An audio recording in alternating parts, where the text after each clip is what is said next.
And what a horrible and disgusting vile video game for idiots it is. The end.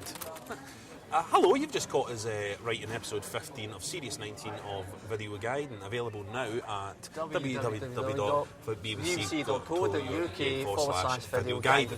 Now, we'd like you to join us on a little trip back through time to celebrate how great video games are in the past. And celebrate how fantastic my career's been. Aye, that as well. Do you remember the 90s? Do you remember fantastic games such as the Cannon Fodder and the Space Hunt? Such as Syndicate and Moonstone. And such as an incredible TV show that went by the name, such as 321 videoGaiden.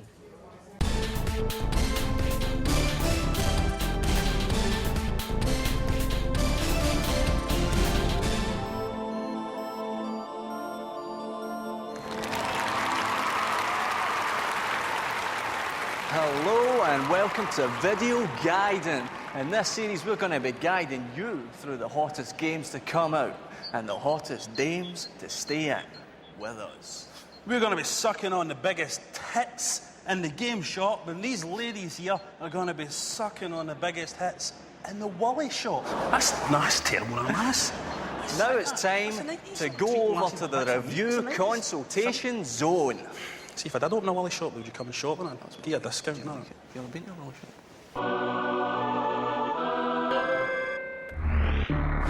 Hey guys, it's the 90s and you know what that means? That means that games just got realer, more real, and Nintendo, those crazy Japanese guys from Hong Kong, have done it again with the totally Zarjazz Super Metroid from Nintendo. The atmosphere and ambience of this game is second to none. You are sexy babe Samus and you are isolated on this alien planet and you don't even have a Charles and Eddie album to keep you company. This is a really, really spooky experience, folks, and afterwards I had to wind down with a Reader Viz and a can of cola.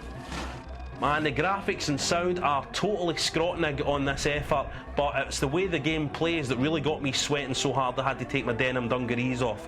You're always unlocking these ace new skills that yet let you unlock new parts of this wicked planet, and there's always some new nasty smeghead waiting around the corner ready to zap you in your bonds until your life flies out.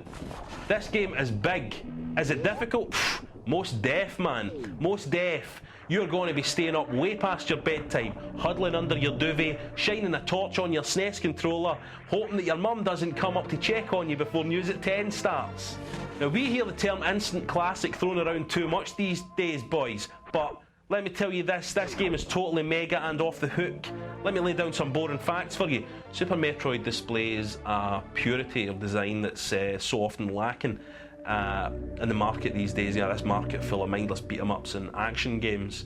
This is a thrilling, almost cinematic experience that really proves that games have come a long way, but still have a long way yet to go with this as a new benchmark. What I'm saying is, Dad, get off that TV set, because the kids want to watch a chart show. Don't be a normal Norman. Let them on, let them watch a chart show, let them be a woman with all the curves and all the right places, such as her big tits.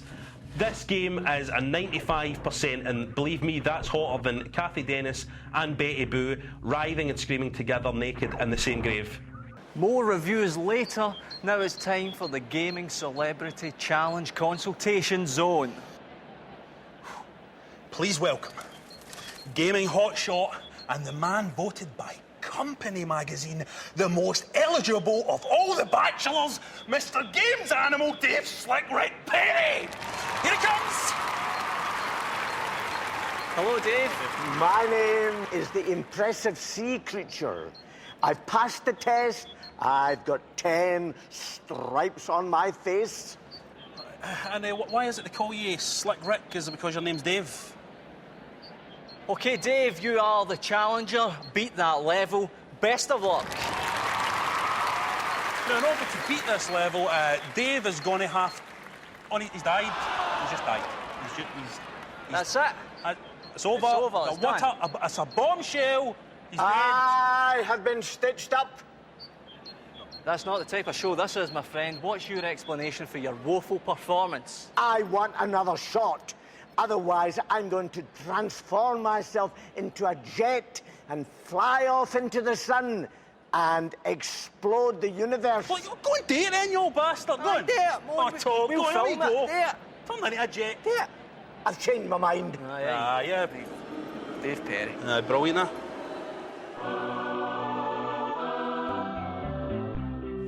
Beneath a Steel Sky is like Blade Runner on acid.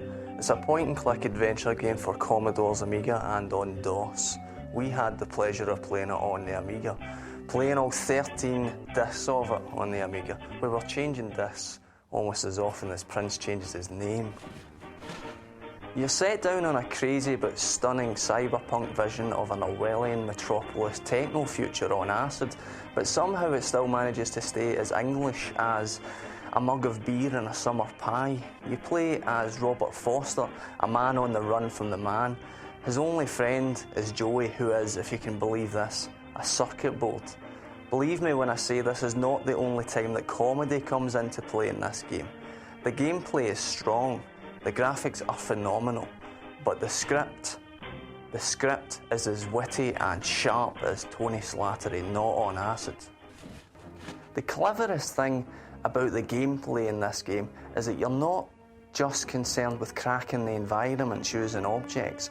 You have to play politics with the characters and learn to crack them as well. Having said that you're not wholly concerned with cracking the environments, you will notice how cracking the environments are designed. At certain points in the game, you travel inside the computer.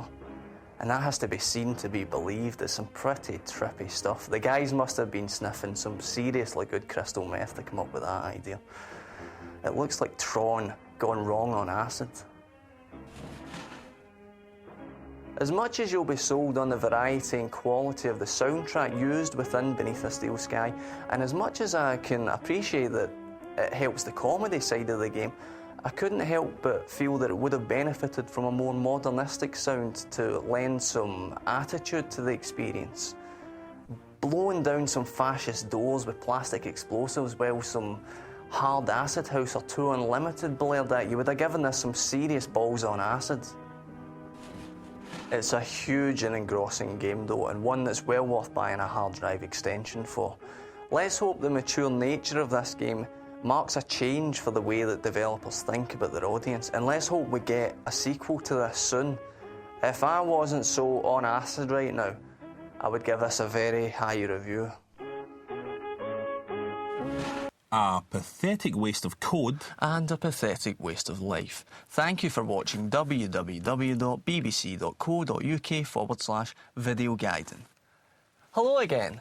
Now, we don't want you thinking that videoGaiden is... And my amazing career. And Rab's amazing career only stretches as far back as the 90s. No, the boys were in amongst it when you were still in nappies. Yes, we were on TV when you were 10. It was the early 80s, and myself and Ryan were pretty much the rat pack of the microprocessor scene. Do you remember Granny's Garden? Graham Garden. Huh? The guy out of the goodies, Graham Garden. No, Granny's Garden. Graham Garden. Who's going to get that? Let's have a look at 80s.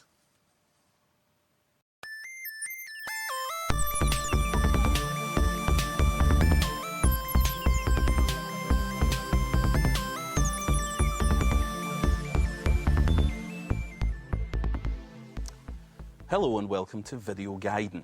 Thanks for joining us.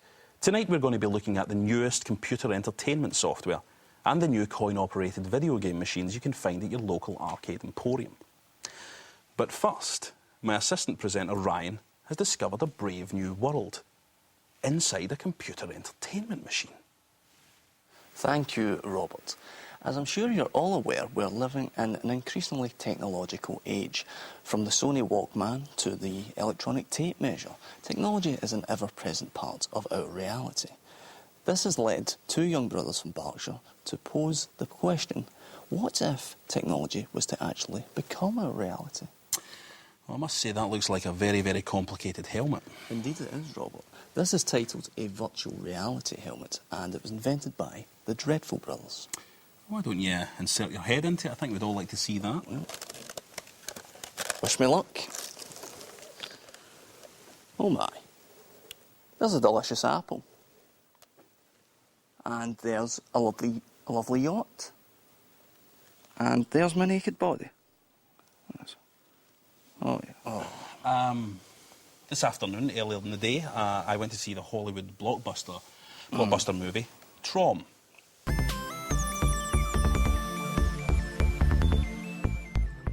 Help! Help! I'm stuck inside some computer entertainment software. Fooled you. This is actually the work of the BBC Effects Department. And it's these effects, or effects very like them, that have produced the Hollywood blockbuster movie Trom, which sees software engineer Lloyd Bridges shrunk to the size of a nucleus and fired into some computer entertainment software. But I want to speak to you about the computer entertainment software based on that movie, which I had the good fortune to experience for myself when I made a trip to Blackpool for a, sadly, family funeral. All your favourite scenes from the movie are recreated within this software. And I'm sure since you saw the movie just like you've been fantasising about riding a glow bike or throwing a frisbee at a futuristic policeman, and you can in this game because you are John Bridges. Trom is remarkable in that it features not one, not two, not three, but 4 games inside one cabinet. And to complete each level, you have to complete all 4 games at varying levels of what they call difficulty. Now, let me state that again. That's 4 games inside one cabinet. 4 games for your 5p. 4 games that are strong enough to stand alone. That is an incredible achievement. And that's before we've even started to talk about the colours.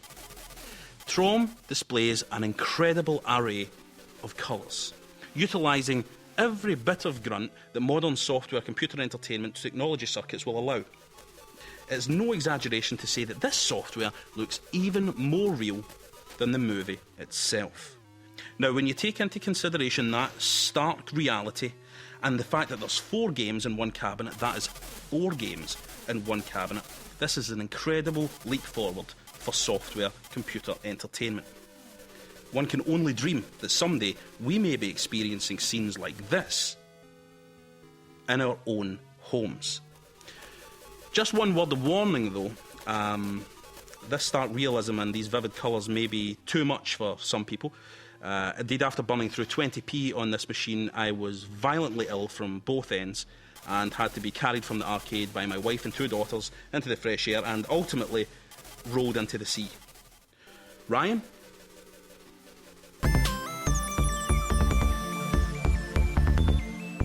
Now, we know that our viewers are a very savvy technological bunch. And so earlier in the series, we challenge you to use the latest computer synthesizers and video digitizers to create a trendy pop video starring our good selves. The winning entry was titled Dreamscape Boogaloo, and it was composed by 12-year-old Francis Bacon, with a video directed by his big fat sister.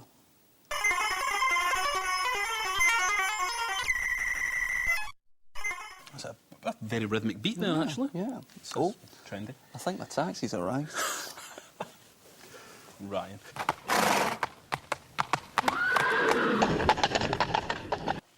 The wonders of technology. Speaking of which, there's a new arcade entertainment machine down at your local arcade emporium. And Ryan went to have a shit in a field. Sorry, Ryan went to have a shot in a field. Thank you, Lucifer. I'll give you a square of sugar in a moment.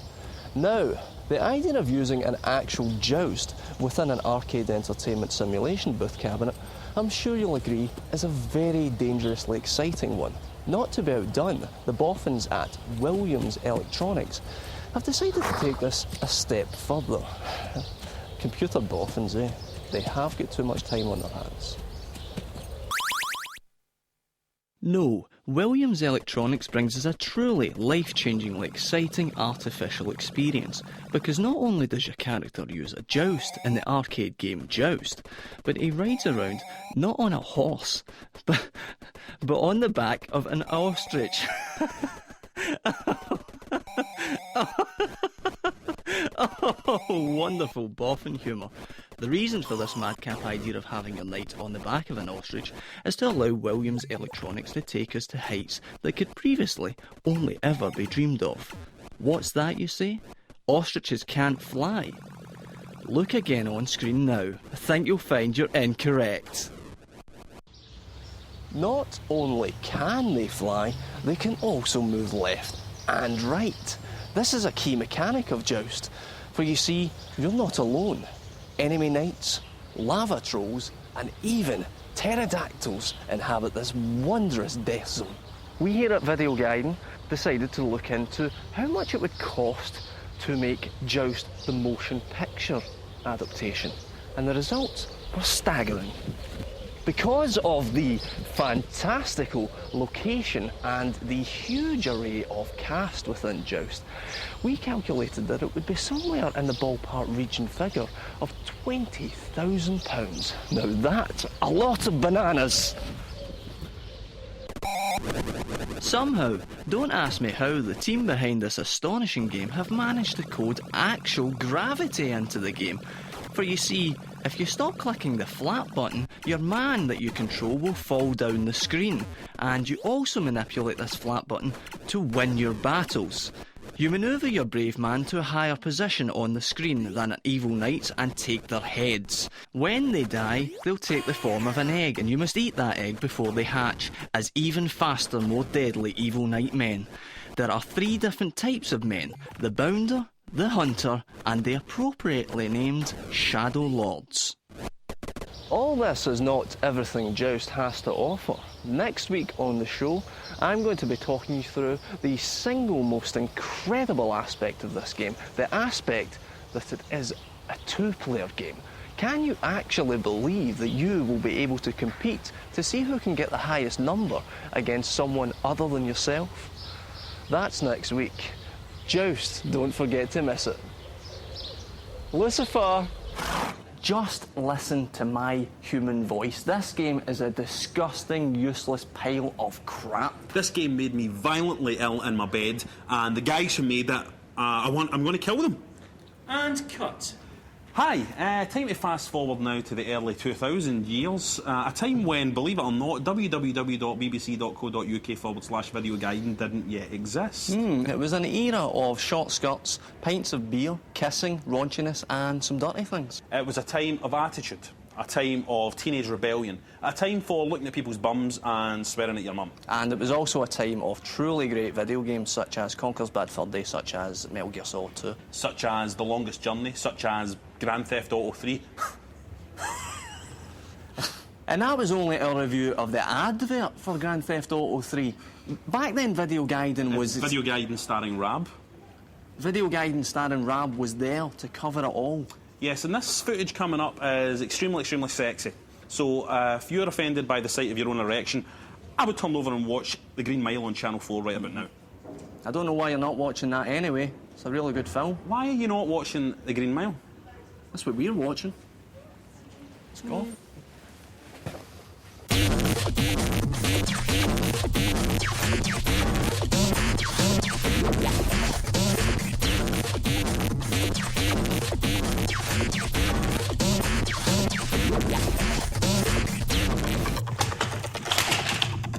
Hello and welcome to another series of videoGaiden. This is the hardcore shit for the cool kids with tits. On this show, we're going... Shut up, you fat cow. On tonight's show, I'm going to be getting down and dirty with this sexy bastard, while these 2 ugly bitches go out in the rain and review things that don't matter for shut-ins and weirdos. Tonight I'm going to be reviewing... Nobody gives a bollocks what you're reviewing. Have you got a boyfriend? That's not very nice, actually, because she just brought... Big deal. You want to know who my boyfriend is? Saracen from Gladiators. The actual Saracen from the actual Gladiators. I like Gladiators, actually, Emily.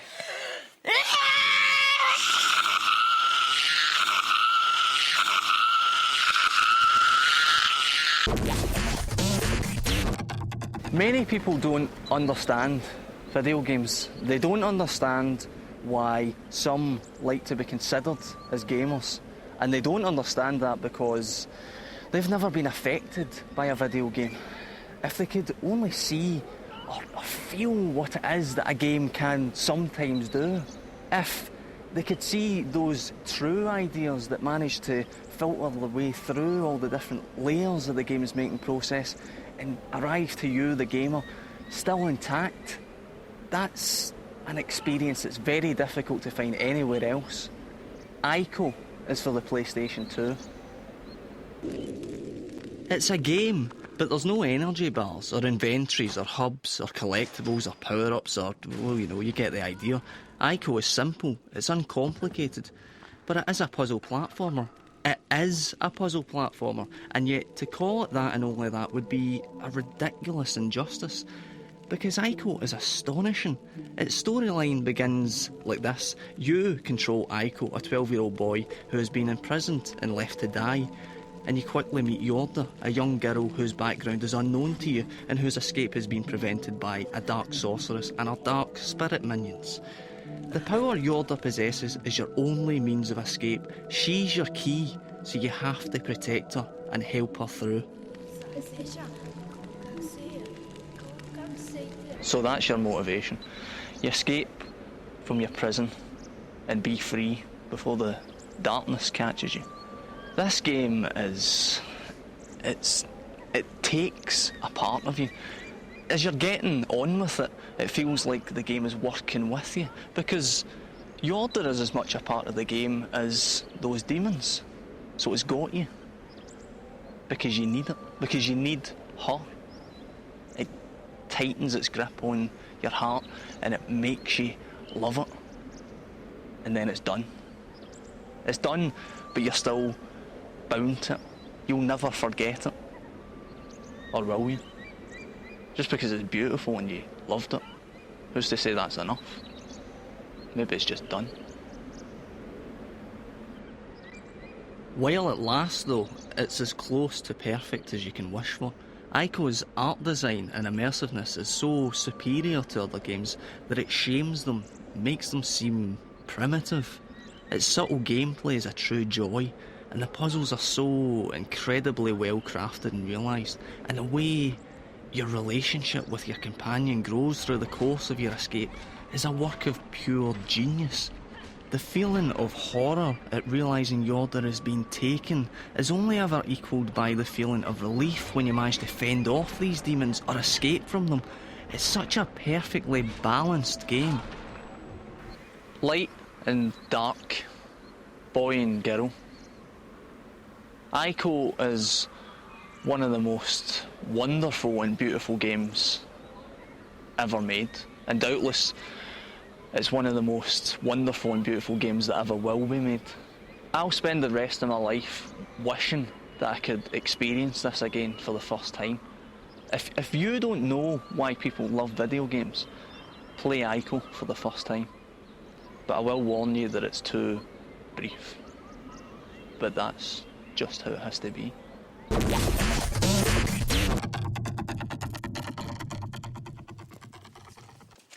Now, to talk about an exciting new games controller idea. So please welcome Professor Alistair Victor Healy. So, Professor, what have you got for us? Oh, thank you, Emily. You're looking very pretty. This is a controller. Years ahead of its time, it can detect the motion of the user. Sounds a bit far-fetched. Does it actually work? Oh, yes. It works. You can play games with it and get a spot of exercise at the same time. You would like it. I knew it.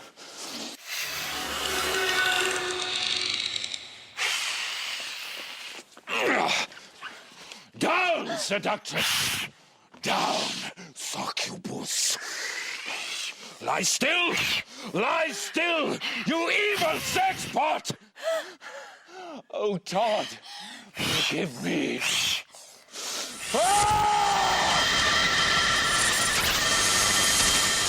We've all had sexual fantasies about being a leg monster, writhing about on a kitchen worktop, while a guy with a pyramid for a head pulls our ankles apart.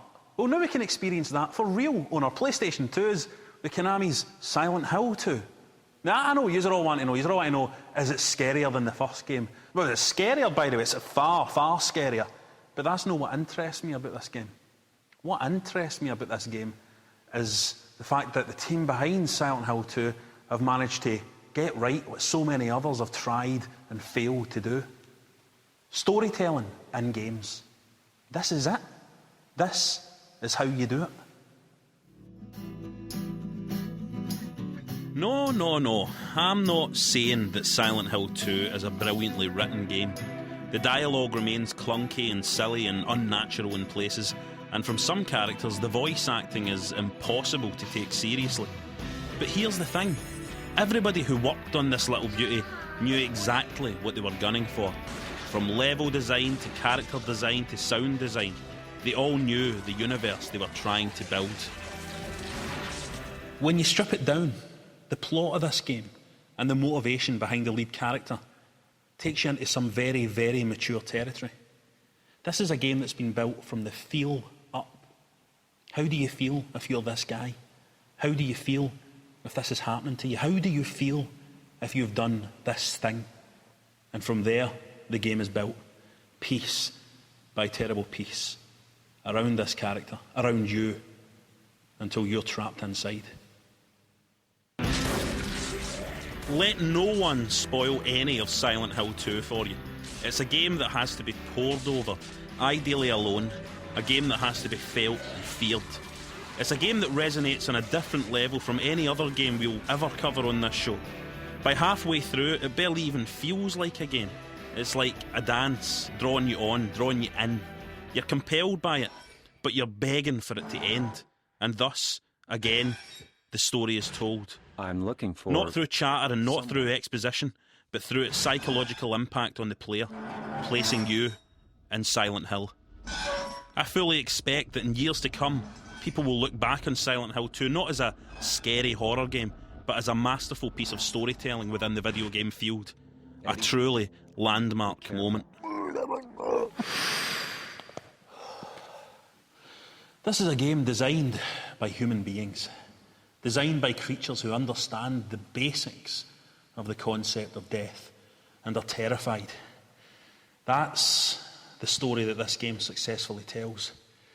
A human story, a universal story. And it's a story that's told in every wriggle of every creature, every echo in every hall, and every bit of peeling paint in every rotting parlour.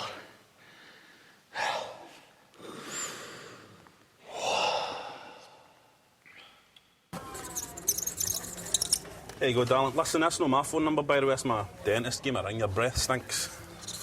Thanks for watching the show. I'm sure you're all kicking yourselves that you missed all of our past series over the past years. Hey, don't worry about the past, though, Ryan, or the audience.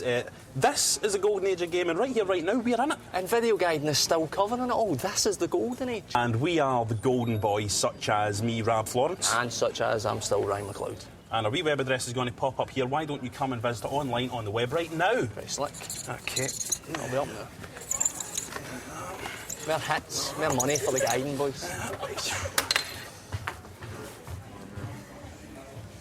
Should I? Right, I better go as well.